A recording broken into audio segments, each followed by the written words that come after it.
आइए साथियों, मेरे इस YouTube चैनल यूनिक स्टडी में आप सभी का तहे दिल से स्वागत है। साथियों, आज का टॉपिक है हमारा शब्द विचार। शब्द विचार यानी आज हम शब्दों पर विचार करते हैं। शब्द क्या है, कैसे हैं, इनका दायरा क्या है हमारी हिंदी व्याकरण के अंदर। तो साथियों, जैसा कि हमने पूर्व की वीडियो में बताया था कि वर्ण और वाक इनको हम 20% समझ लें, इनसे कहीं अधिक यानी 60% शब्द होते हैं हमारे। शब्दों में हम देखते हैं कि इनको आप अनेक रूपों में देख सकते हैं। पर्यायवाची हो, तत्सम हो, तद्भव हो, देशज हो, विदेशज हो। पर्यायवाची हैं आपके, विलोम शब्द हैं आपके, ये सभी शब्दों के अंदर आते हैं। एकल शब्द हैं आपके, बहुत सारे हैं, आपको लिखाएंगे। ये देखते हैं कि इनकी शब्दों की जो वंशावली है वो कितनी बड़ी है, इनका स्वरूप कितना विस्तृत है, उसके बारे में देखते हैं। तो दोस्तों, शब्दों की हम बात करें तो शब्दों को कुछ इस तरह से हम समझ सकते हैं, कुछ भागों में बांट करके। नंबर 1, उत्पत्ति के आधार पर, उत्पत्ति के आधार पर। नंबर 2, रचना के आधार पर, रचना के आधार पर।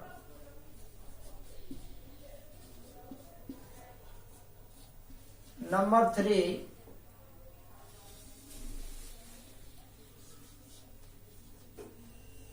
प्रयोग के आधार पर, प्रयोग के आधार पर। नंबर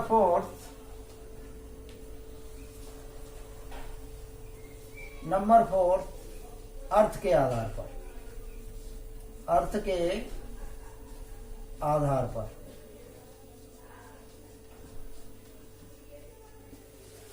तो साथियों, शब्द विचार को यानी शब्दों की वंशावली कैसे चलती है और कहां से स्टार्ट हुआ और कहां इसका अंत होता है, वो देखते हैं। आपको देख करके ही, इस डायग्राम के माध्यम से आपको देखकर ये आभास हो जाएगा कि वास्तव में शब्दों का दायरा विस्तृत होता है।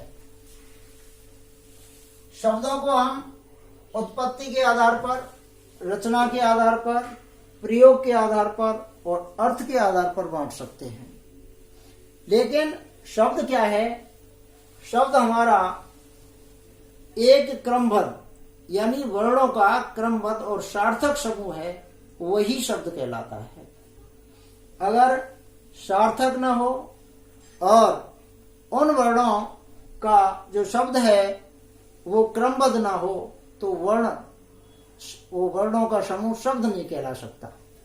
जैसे कि हम कहें, हम यहां लिख देते हैं क, म, इधर हमने ल लिख दिया। क्या दोस्तों ये क्रमबद्ध हैं? क्या इनको हम शब्द कह सकते हैं? नहीं, क्योंकि ये माँ अगर यहाँ होता, इसको हम इस तरह से लिखते तो यहाँ का वर्ण है, माँ वर्ण है, ला वर्ण है, इनका एक क्रमबद्ध है, समूह है वर्णों का, और इसका कोई न कोई अर्थ निकलता है। अगर हम कमल शब्द को पढ़कर या लिख करके देखते हैं तो इसका कोई न कोई अर्थ निकल के जरूर आता है। भाई, कमल क्या है? कमल एक फूल है। इसका हमें अर्थ समझ में आ गया, इसका अर्थ भी निकलता है, लेकिन इसका अर्थ नहीं निकल सकता क्योंकि एक तो क्रमबद्ध नहीं है। दो शर्त होनी चाहिए शब्द में, एक तो क्रमबद्ध होना चाहिए इस तरह लिखा जाना चाहिए। दूसरा, उसका कोई न कोई अर्थ निकलना चाहिए, वही शब्द कहलाता है। अब देखिए साथियों, उत्पत्ति के आधार पर अगर हम बात करें तो उत्पत्ति के आधार पर हमारे शब्द होते हैं 4। नंबर 1 बात करें हम, तत्सम। तत्सम शब्द होते हैं। नंबर 2 तद्भव शब्द होते हैं। नंबर 3 देशज। और नंबर 4 विदेशी। विदेशी शब्द। अगर हम रचना के आधार पर बात करें तो साथियों शब्द होते हैं हमारे रचना के आधार पर 3। रूढ़ शब्द। रूढ़ शब्द। दूसरा है यौगिक शब्द। यौगिक शब्द। तीसरा निकल के आता है योग रूढ़ शब्द। योग रूढ़ शब्द। इस तरह रचना के आधार पर हमारे 3 शब्द होते हैं, रूढ़ शब्द, यौगिक शब्द, योग रूढ़ शब्द। तो साथियों प्रयोग के आधार पर देखते हैं शब्द कितने प्रकार के होते हैं। साथियों प्रयोग के आधार पर शब्द 2 प्रकार के होते हैं, विकारी और दूसरा है अविकारी। विकारी और अविकारी, ये प्रयोग के आधार पर हैं। और साथियों देखते हैं अर्थ के आधार पर शब्द कितने प्रकार के होते हैं। जैसा कि आप देख रहे हैं ये शब्दों की वंशावली चल रही है। अर्थ के आधार पर पहला अगर हम लेते हैं तो निकल के आता है युग्म शब्द है। और देखते हैं विलोम शब्द हैं। और आप देखते हैं पर्यायवाची शब्द हैं। पर्यायवाची शब्द हैं। और देखते हैं भिन्नार्थक शब्द हैं। भिन्नार्थक शब्द हैं जिनका अर्थ भिन्न निकलता है, अलग अलग निकलता है।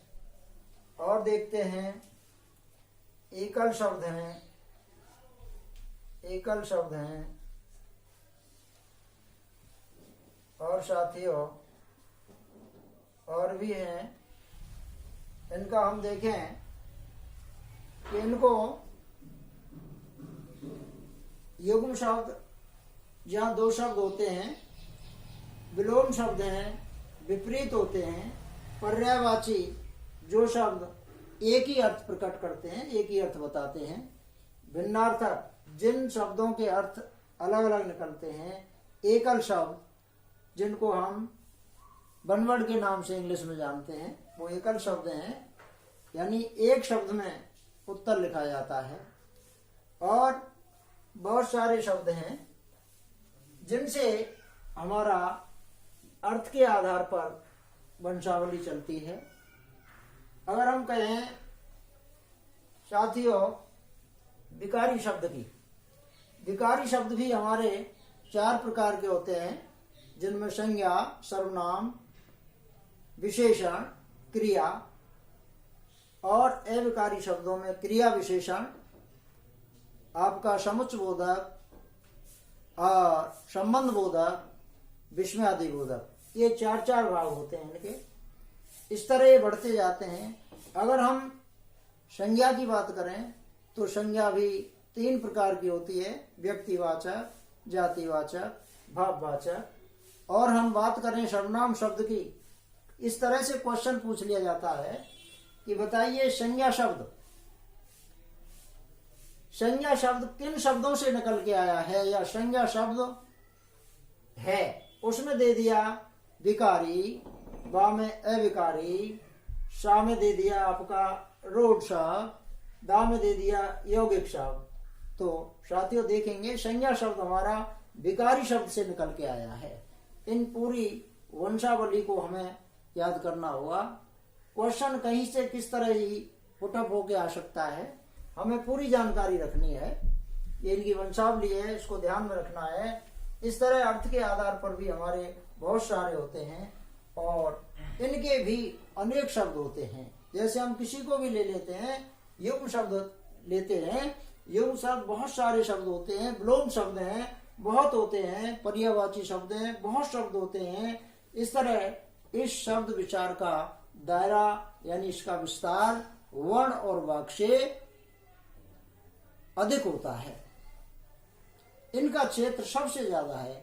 आपसे क्वेश्चन पूछ लिया जाता है कि सबसे ज्यादा विस्तार होता है, आ में दे दिया कि वाक्य का, बा में दे दिया शब्द का, और शा में दे दिया वर्ण का, और दा में दे दिया और भी कोई शब्द दे दिया संज्ञा शब्द का।